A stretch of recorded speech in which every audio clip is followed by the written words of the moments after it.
লজ্জা আছে, লজ্জা আছে আপনাদের। সরকার চালাবেন আপনারা, ভোটে জিতে নেতা হবেন আপনারা, মন্ত্রী হবেন আপনারা, লাখ লাখ টাকা চুরি করে সেই টাকায় খেয়ে পড়ে দু পয়সা চুনাপুটি রাঘব বোয়াল হবেন আপনারা। আর বাংলার মানুষ তার দায় নেবে? হতে পারে না। যদি না পারেন রাম রাম করে ছেড়ে দিন, বিদায় নিন, চলে যান। অনেক জ্বালিয়েছেন, বাংলাকে শেষ করে দিয়েছেন, বাংলার মাথা হেট করে দিয়েছেন।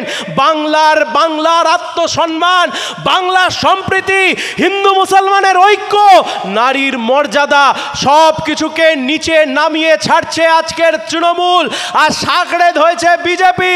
আমরা বলছি লড়াই বুঝে নিতে হবে।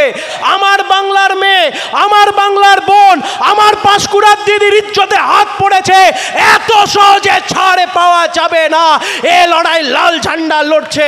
থানায় গেছিলাম, আইসির সাথে কথা বলছিলাম। আইসি বললেন হ্যাঁ আমরা ঠিক সময় চার্জশিট দিয়ে দেব। আমরা বললাম আপনি ঠিক সময় চার্জশিট দিয়ে দেবেন এমনভাবে বলছেন যেন বাচ্চাকে বলছেন পেপসি কিনে দেব। ঠিক সময় চার্জশিট দেয়া আপনার কাজ। তৃণমূল নেতার পিছনে ঘুরঘুর করে চেয়ারে বসবার আগে জিভ দিয়ে চেয়ারটা চেটে দেয়া আপনার কাজ নয়, চার্জশিট দেওয়াটাই আপনার কাজ, অপরাধীকে গ্রেপ্তার করাটাই আপনার কাজ। আর তা যদি না করতে পারেন, তা যতবার আপনারা করবেন না, তার থেকে আপনারা যতবার ব্যাহত হবেন। এই কাজ করতে গিয়ে আপনারা যতবার তোতলাবেন, ততবার বাংলার দিকে দিকে, গ্রাম থেকে নগর, এই পাঁশকুড়ার মাটি, এই মেদিনীপুরের মাটি, এই মেদিনীপুরের মাটি সেই মেদিনীপুর যারা স্বাধীনতা সংগ্রামে সামনের সারিতে দাঁড়িয়ে বুকে গুলি খেয়েছে, যে লড়াই লড়েছে এই মেদিনীপুর, আজকে সেই মেদিনীপুরের মানুষ রাস্তায় নেমে এসছে। আমার বাংলার মেয়ে, আমার বাংলার বোন, আমার পাঁশকুড়ার দিদির ইজ্জতে হাত পড়েছে, এত সহজে ছাড়ে পাওয়া যাবে না। এ লড়াই লাল ঝান্ডা লড়ছে বাংলার মা বোনেদের সম্মানের জন্য, লড়ছে বাংলার সম্মানের জন্য, বাংলাকে বাঁচানোর জন্য। শেষ 1-1.5 বছরের মধ্যে 3টে সরকারি প্রতিষ্ঠানে ধর্ষণ। আরজি কর, south Calcutta, Panskura super speciality hospital. সরকারি প্রতিষ্ঠানে ধর্ষণ হচ্ছে। সেই ধর্ষণের পরবর্তী সময়তে রাজ্যের সাধারণ মানুষকে রাস্তায় নেমে আন্দোলন করতে হচ্ছে বিচার পাওয়ার জন্য। আর রাজ্যের মাননীয় মুখ্যমন্ত্রী ভোট আসলে বড় বড় করে দেওয়ালে লিখছেন বাংলা তার নিজের মেয়েকেই চায়। এ দুই কখনো একসাথে যেতে পারে না। একজন মেয়ে, তিনি বাংলার 10 কোটি মানুষের কাছে বলবেন বাংলা তার নিজের মেয়েকেই চায়, আর বাংলার লাখ লাখ মেয়ে তাদের ইজ্জত বাঁচানোর জন্য, তাদের ইজ্জত রক্ষা করবার জন্য লাখো লাখো মানুষকে রাস্তায় নেমে লড়াই করতে হবে। এই দ্বিচারিতা কোনোদিন একসাথে চলতে পারে না। এই দ্বিচারিতার রাজনীতি নিয়ে বারংবার প্রশ্ন উঠে যায়, কিসের জন্য লড়াই করছি? কে জাহির আব্বাস? ওর জন্য?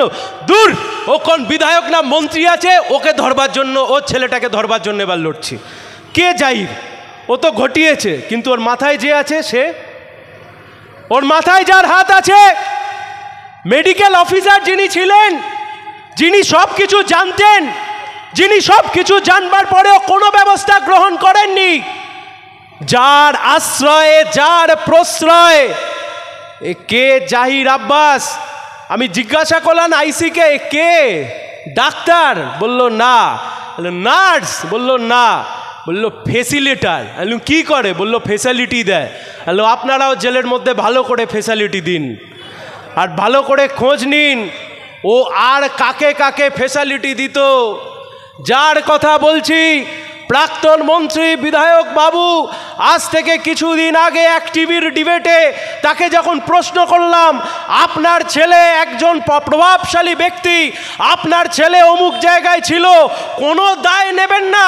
উনি হেসে বললেন, সায়ন বাবু আপনিও তো 10 কোটি মানুষের মধ্যে একজন, আপনিও কোনো দায় নেবেন না। লজ্জা আছে, লজ্জা আছে আপনাদের। সরকার চালাবেন আপনারা, ভোটে জিতে নেতা হবেন আপনারা, আপনারা, মন্ত্রী হবেন আপনারা, লাখ লাখ টাকা চুরি করে সেই টাকায় খেয়ে পড়ে 2 পয়সা চুনাপুটি রাঘব বোয়াল হবেন আপনারা, আর বাংলার মানুষ তার দায় নেবে? হতে পারে না। যদি না পারেন রাম রাম করে ছেড়ে দিন, বিদায় নিন, চলে যান। অনেক জ্বালিয়েছেন, বাংলাকে শেষ করে দিয়েছেন, বাংলার মাথা হেট করে দিয়েছেন। বাংলার আত্মসম্মান, বাংলার সম্প্রীতি, হিন্দু মুসলমানের ঐক্য, নারীর মর্যাদা সব কিছুকে নিচে নামিয়ে ছাড়ছে আজকের তৃণমূল, আর সাকড়ে ধরেছে বিজেপি।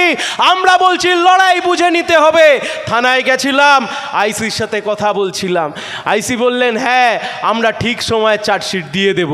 আমরা বললাম আপনি ঠিক সময় চার্জশিট দিয়ে দেবেন এমনভাবে বলছেন যেন বাচ্চাকে বলছেন পেপসি কিনে দেব। ঠিক সময় চার্জশিট দেয়া আপনার কাজ। তৃণমূল নেতার পিছনে ঘুরঘুর করে চেয়ারে বসবার আগে জিভ দিয়ে চেয়ারটা চেটে দেয়া আপনার কাজ নয়, চার্জশিট দেওয়াটাই আপনার কাজ, অপরাধীকে গ্রেপ্তার করাটাই আপনার কাজ। আর তা যদি না করতে পারেন, তা যতবার আপনারা করবেন না, তার থেকে আপনারা যতবার ব্যাহত হবেন।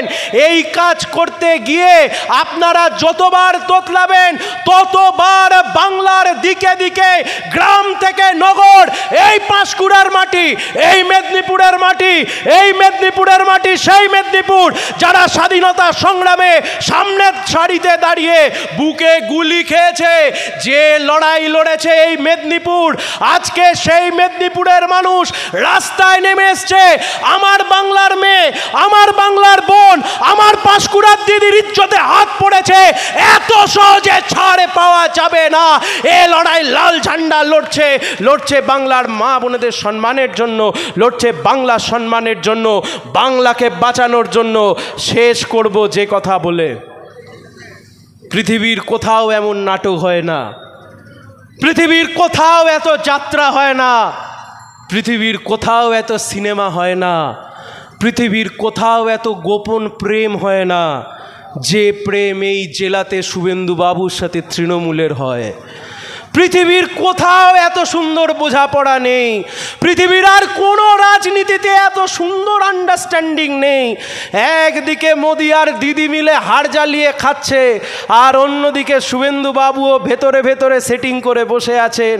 যে বিধায়কের কথা বলছি, সেই বিধায়কের বিরুদ্ধেও নাকি অভিযোগ উঠেছিল, তিনিও নাকি শুভেন্দু বাবুর কোচর ধরে বসে রয়েছেন। শুভেন্দু বাবুর কোচর ধরুন আর দিদির কালীঘাটে গিয়ে বসে থাকুন, যা কুকির এখানে ঘটিয়েছে। আর তার মাথায় যার আশীর্বাদের হাত ছিল, ওই হাত যতক্ষণ না ভেঙে গুঁড়িয়ে দিতে পারছি, লাল ঝান্ডা শান্ত হয়ে বসবে না।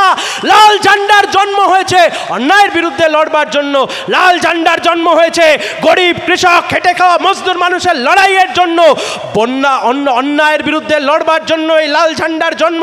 আজকে যখন দিকে দিকে অন্যায়, এই অন্যায়ের বিরুদ্ধে যদি লড়তে হয়, লাল লাল লাল লাল ছাড়া অন্য কোনো রং নেই, লাল ঝান্ডা ছাড়া অন্য আর কোনো ঝান্ডা নেই। তাই লড়াইয়ের মেজাজ আরো তীব্রতর করতে হবে। স্লোগান দিন আমার সাথে, ইনকিলাব জিন্দাবাদ, ইনকিলাব জিন্দাবাদ। পাঁশকুড়া হাসপাতালে ধর্ষণকারী সবাইকে গ্রেপ্তার করতে হবে। এই সুপার স্পেশালিটি হাসপাতালে এই অন্যায় কার সাথে রাজ্য সরকার জবাব দাও। সুপার স্পেশালিটি হাসপাতালের মধ্যে ধর্ষণ হলো কিভাবে, মুখ্যমন্ত্রী জবাব দাও। ইনকিলাব জিন্দাবাদ।